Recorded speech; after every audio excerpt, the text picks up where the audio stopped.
Kody Brown just got caught in the most humiliating exposure of his entire reality television career, and this time it was not fans picking apart his contradictions or critics calling out his favoritism. This time it was Janelle and Meri themselves sitting on a video call with their ex-husband, revealing exactly how he betrayed them over the Coyote Pass property for nearly 7 years. The tension was so thick you could feel it through the screen. Meri barely made eye contact, Janelle kept her responses clipped and cold, and Kody sat there acting like everything was perfectly normal, cracking jokes about dogs and asking about the bed and breakfast like they were all still one big happy family, but they are not. And Meri made that crystal clear when she later admitted she had to draw some really hard boundaries, because when Kody gets on that video call being all friendly and trying to act like things are normal after some of the things he has said to and about her and her friends, that is not going to fly. Those words cut deep. They exposed a man who thinks charm can erase years of emotional damage, a man who still believes he can smile his way out of accountability. The call was supposed to be simple. Kody had news about a potential buyer for 2 of the Coyote Pass lots. Full asking price, $125 per acre. Finally, after all these years, the property that was supposed to unite the Brown family might actually sell. But instead of celebration, the call revealed something far more damaging. It exposed the simmering resentment that Kody somehow thought he could ignore. Sources close to the situation reveal that Kody genuinely believed this phone call would go smoothly. He expected gratitude, he expected the women to thank him for finally getting the property sold. Instead, he got silence. He got one-word answers. He got the cold reality that Janelle and Meri have moved so far beyond him emotionally that they could barely tolerate a business conversation. And here is where it gets even more explosive. Kody later claimed to producers that he was expected to do all the work, clean up the property, get it sold, swap out the deeds. According to him, the ex-wives have not done anything to help. They have only complained about him not doing it and added accusations that he was trying to rob them. But insiders suggest a very different story, one where Kody stalled for years. One where he prioritized everything and everyone else, while the Coyote Pass dream rotted in the Arizona sun. What you are about to discover goes far deeper than one awkward video call. This is the complete timeline of broken promises, exposed favoritism, and financial betrayal that spans nearly a decade. From the $820,000 purchase that was supposed to change everything, to the confidentiality agreements designed to silence the women he wronged. Kody Brown is about to be exposed like never before, and trust me when I say, this is only the beginning. The betrayal started the moment Kody Brown signed those property papers back in June of 2018. The family purchased 14.48 acres of undeveloped land in Flagstaff, Arizona for a staggering $820,000. Kody stood on that dirt and sold his wives a vision.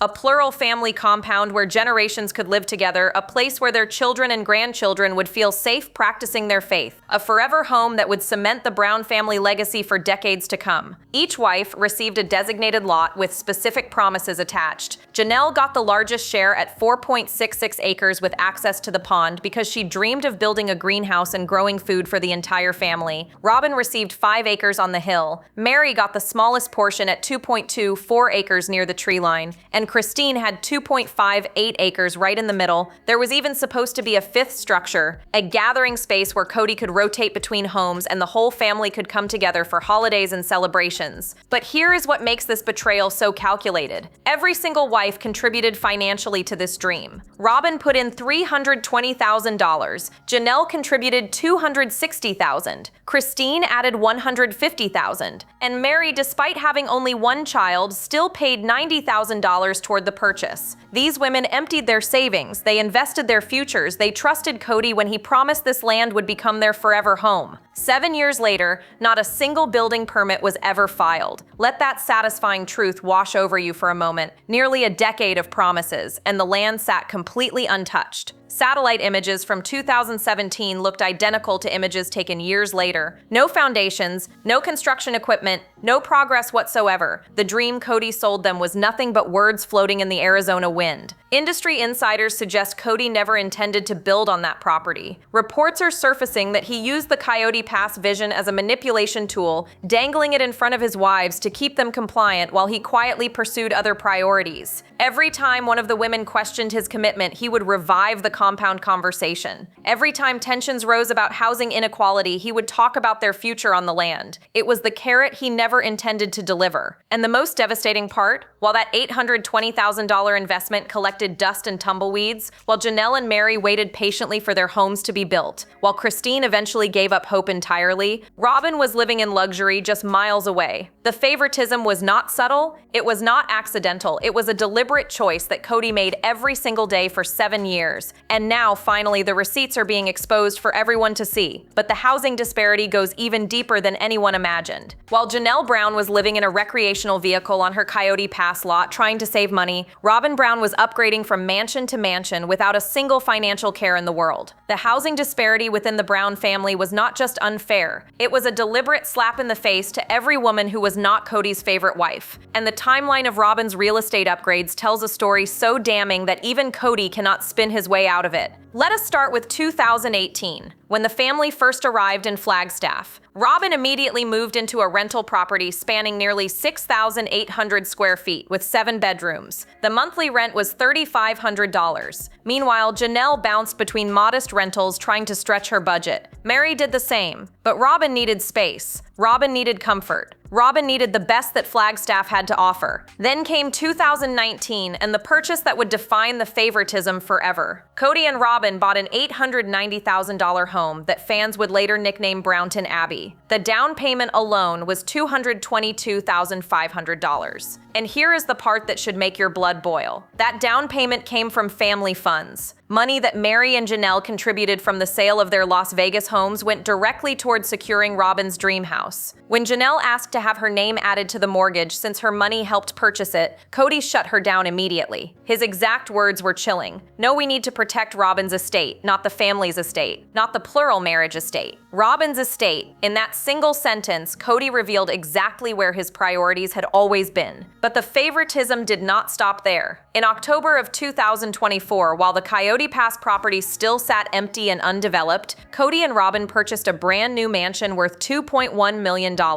This property spans over 7,800 square feet with 6 bedrooms, 7 bathrooms, and a separate guest house. Sources close to the situation reveal the home sits on sprawling acreage with mountain views that rival anything Coyote Pass could have offered. Meanwhile, Janelle had moved an RV onto her Coyote Pass lot in 2021, trying to finally start living on the land she had invested in. Kody's response was dismissive and cruel. He called it a single-woman decision, as if Janelle choosing to use property she helped purchase was somehow an act of rebellion rather than a desperate attempt to salvage something from years of broken promises. Janelle later made an observation that exposed the financial manipulation perfectly. She noted seeing all the art on their walls while Kody claimed he could not afford to pay off the Coyote Pass debt. The money existed. It just flowed in one direction, toward Robyn. Always toward Robyn. And Janelle's dreams were left to wither in the desert heat. Janelle Brown had one dream that kept her holding on through years of disappointment. She wanted to build a greenhouse on her Coyote Pass lot and grow food for the entire family. It was not about luxury. It was not about square footage or marble countertops. Janelle wanted to contribute something meaningful, something that would nourish her children and grandchildren for generations. She specifically chose the lot with pond access because water was essential for the agricultural vision she had been nurturing for years. Every season that passed, Janelle waited for Kody to make progress on the property. Every family meeting where Coyote Pass came up, she listened to more excuses and more delays. The permits were complicated, the financing was difficult, the timing was not right. Year after year, the same empty promises recycled with different words. And year after year, Janelle watched her greenhouse dream slip further away while Robyn's mansion collection grew larger. Word on the street suggests Janelle eventually realized the truth that had been staring her in the face all along. Kody was never going to build on Coyote Pass.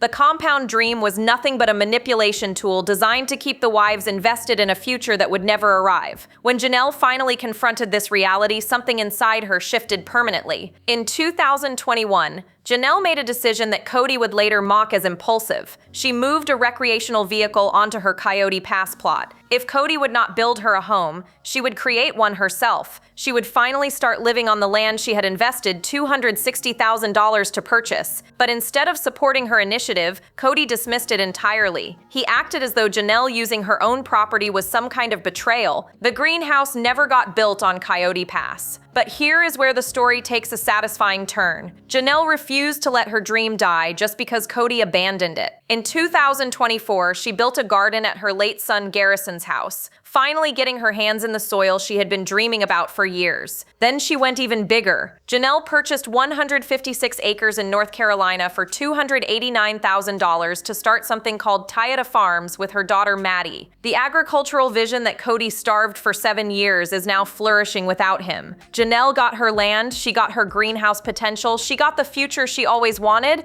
It just does not include her ex-husband anywhere in the picture. Sources close to the situation reveal Janelle has never been happier. She describes her current life with a freedom she never experienced during her marriage. The Coyote Pass promise nearly broke her, but walking away from Kody ultimately saved her, and now she has more acreage than she ever would have had in Flagstaff. Sometimes the greatest revenge is simply building the life someone tried to deny you, and Janelle is building hers beautifully. Kody Brown saw the writing on the wall long before anyone else. When she became the first wife to officially leave Kody in November of 2021, she wanted nothing connecting her to the man who had broken her heart for decades. And that included Coyote Pass. The property that was supposed to represent their shared future became a symbol of everything Kody needed to escape. On July 28th of 2022, Kody signed over her entire Coyote Pass parcel to Kody and Robyn for just $10.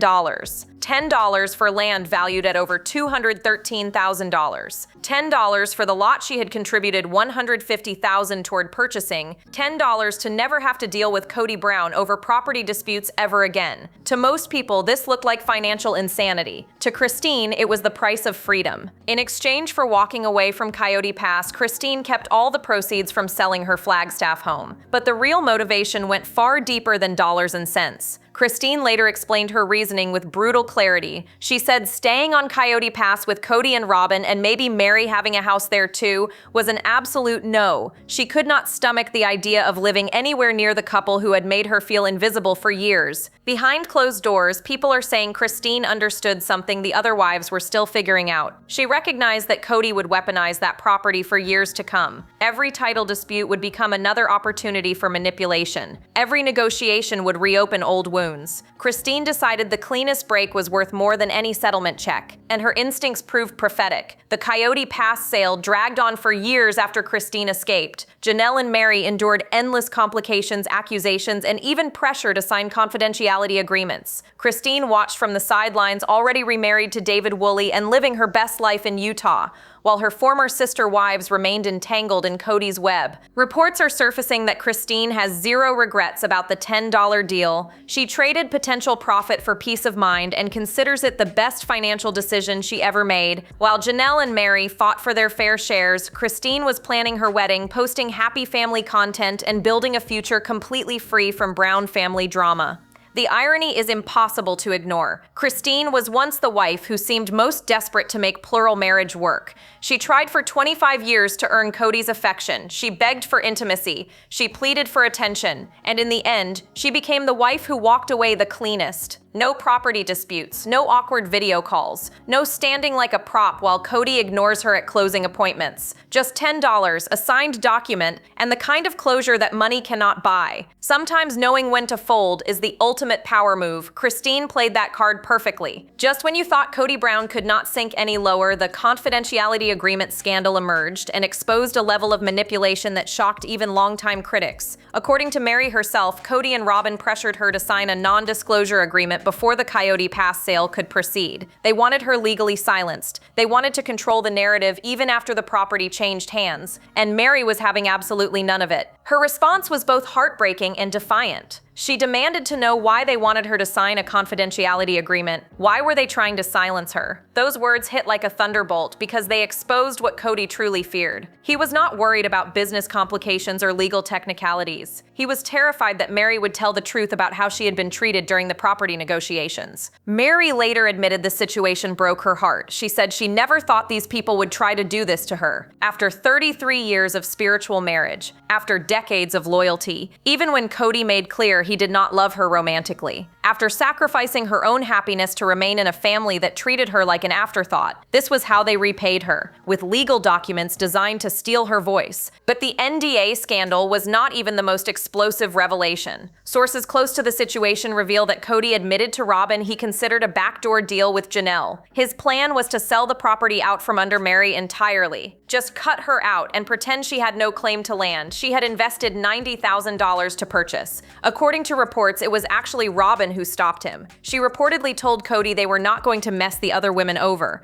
Now, some fans point to this as evidence that Robyn is not the villain everyone believes, but industry insiders suggest a different interpretation. Robyn understood the optics. She knew that cheating Meri out of her share would become public eventually, and she calculated that the backlash would damage her more than any financial gain was worth. Whether it was genuine morality or strategic self-preservation remains up for debate. The backdoor deal revelation also exposed Kody's earlier claims about property distribution. He initially argued that he deserved between 92 and 97% ownership of Coyote Pass. He told Meri she did not need as much because she only has one child, as if her decades of contribution to the family meant nothing, as if the money she invested was somehow worth less because her fertility journey had been painful. These were not the actions of a man seeking fair resolution. These were the tactics of someone trying to financially punish women for leaving him. The NDA pressure, the backdoor deal consideration, the ownership percentage manipulation. Every move was designed to minimize what Janelle and Meri would receive while maximizing what Kody and Robyn walked away with. But the women fought back, and the final showdown was about to get even uglier.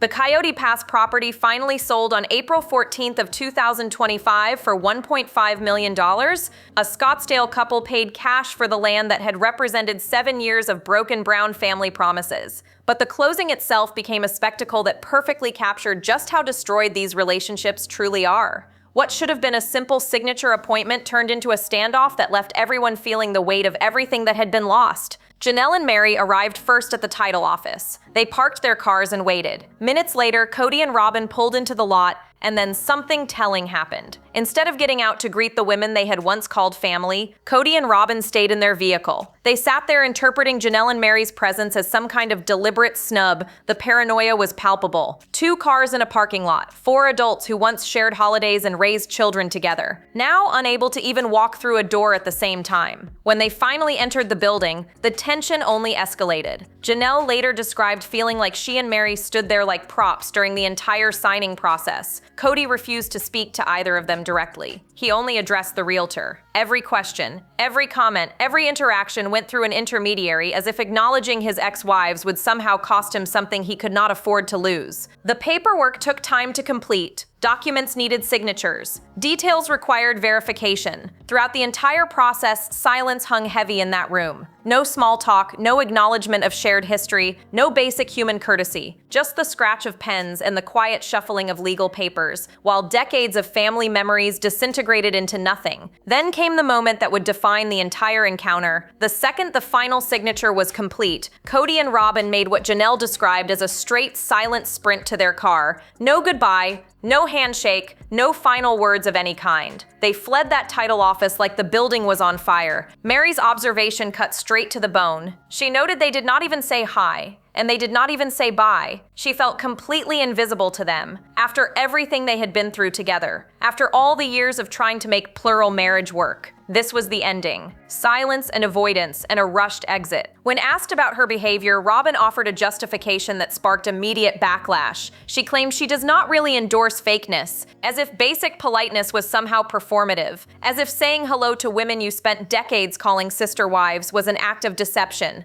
Janelle took a different approach entirely. She called the settlement a nice parting gift for all of them. A nice way to just say, "See you later and hope I never see you again." And goodbye. The bitterness was earned, the relief was palpable, and the finality was absolute. While Kody was busy ignoring his ex-wives at the Coyote Pass closing, producers were capturing footage of Robyn that would become the most talked about teaser of the entire season. When a director asked how she would react if one of the ex-wives wanted to return to the family, Robyn's response revealed far more than she probably intended, and fans have been dissecting every uncomfortable second ever since. The question seemed to catch her completely off guard. Robyn spent a full 10 seconds grimacing and shaking her head before any words came out. Her face twisted through expressions of disbelief, confusion, and what looked like genuine panic. Then came the nervous laughter. She asked if they really just asked her that. She repeated the question back as if hoping she had misheard. What if one of the ex-wives wanted to return to the family? But then something shifted. The awkward giggling stopped, and Robyn's composure crumbled entirely. She admitted the question was making her sad. She said the producer had just opened this little portal of hope, and now she was going down that road. Her eyes welled up with tears. She put her fists up near her face as if physically trying to hold herself together. She insisted she could not let herself feel that hope because it was too dangerous. The performance was remarkable. unequal. Here was the woman fans blame for destroying the plural family suddenly crying about wanting it back. Here was Robyn claiming she would fall apart at the mere thought of reconciliation while simultaneously being accused by all three ex-wives of contributing to the collapse through favoritism dynamics. The contradiction was impossible to ignore. Behind closed doors, people are saying the producers knew exactly what they were doing. They asked that question specifically to capture Robyn's discomfort. They juxtaposed her tearful response with footage of Kody meeting with Janelle,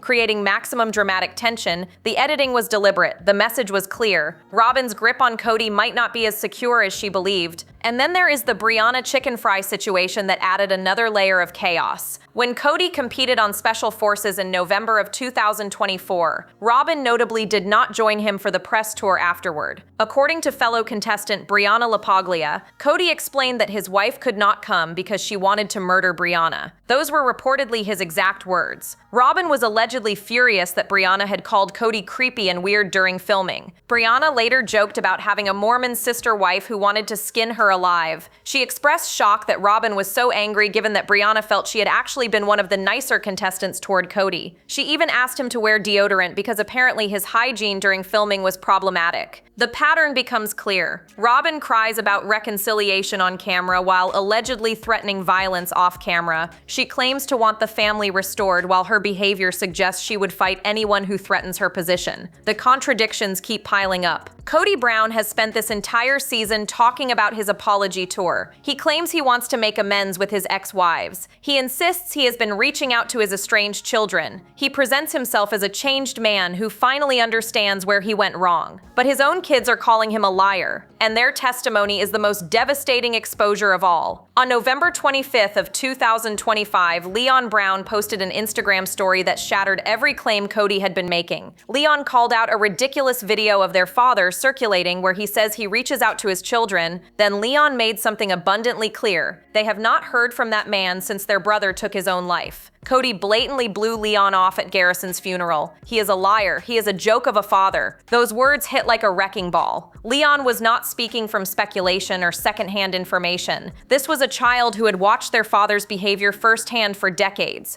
A child who lost their brother Garrison in March of 2024 and witnessed Kody's callousness even in that moment of profound grief. Leon's spouse Audrey added their own confirmation, stating that Kody's claims about reaching out were verifiably not true. The estrangement extends far beyond Leon. Gabrielle Brown tearfully recalled a birthday when Kody completely forgot about him. His father only called hours later, and instead of apologizing, he used the conversation to discuss pandemic protocols. Isabel broke down, recounting when Kody refused to attend her major back surgery because of COVID concerns. He prioritized his comfort over being present for his daughter during one of the most frightening medical experiences of her young life. Madison has taken perhaps the most protective stance of all. She keeps her children away from Kody entirely because she does not want people who will float in and out of their lives having access to her kids. She recognized that Kody's inconsistency would only cause her children pain. Better no grandfather than one who shows up whenever convenient and disappears when things get difficult. Reports are surfacing that Kody is not even reaching out to his youngest children, Savannah and Truly. These are kids who should still be building relationships with their father. Instead, they are being neglected while Kody focuses on his television redemption arc that apparently only exists for cameras. The pattern is damning and undeniable. Kody claims accountability while taking none. He talks about making amends while his children confirm he has made zero effort. He presents himself as a victim of circumstance while the people who know him best describe calculated abandonment. Fans have watched Kody blame his ex-wives for poisoning his children against him. He has called it trash talk. He has accused the mothers of deliberate alienation. But here are his adult children speaking for themselves. No coaching, no manipulation, just the painful truth that their father chose ego over family, and they are done pretending otherwise. The Coyote Pass saga has finally reached its conclusion, but the damage Kody Brown inflicted will last far longer than any property dispute. After 7 years of broken promises, the land sold for $1.5 million. The profit of $680,000 was divided among the remaining stakeholders. Kody and Robyn walked away with $750,000 combined. Janelle received $375,000. Meri received $375,000. Christine got nothing because she had already traded her share for freedom years earlier. On paper, justice was served.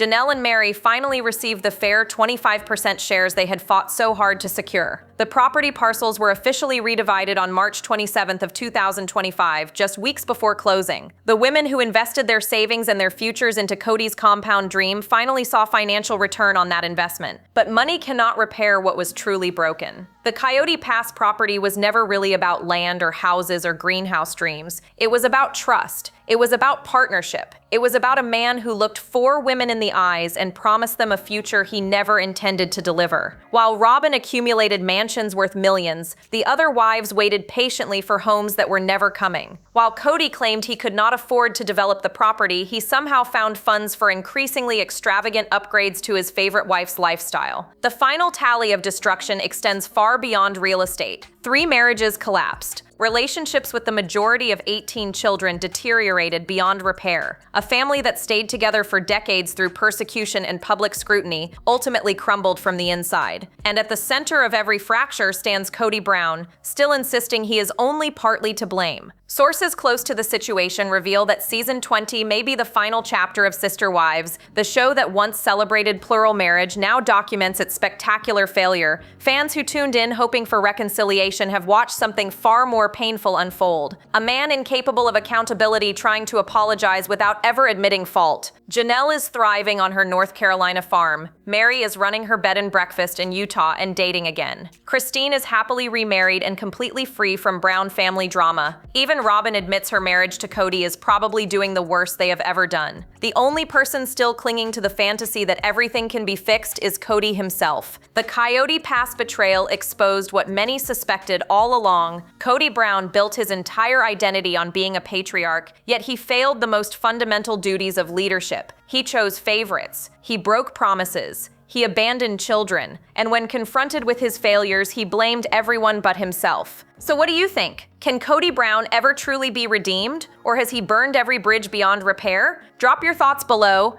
Like, subscribe, and stay tuned. The next video is waiting, and you will not want to miss what is coming next.